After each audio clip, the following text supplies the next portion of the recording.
Hey guys, today we've got a freezer room breakdown.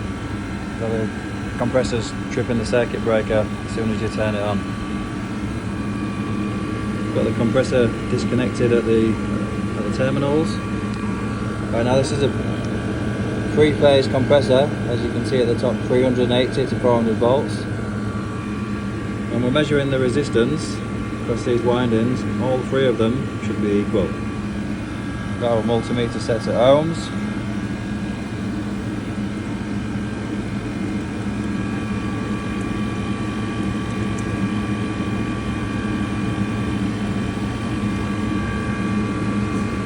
Look here, across them two pins,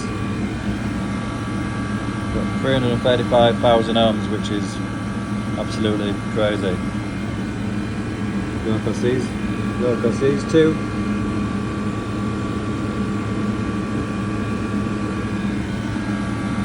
Six ohms. So you can see how the compressor's failed on the windings. Will have to be replaced.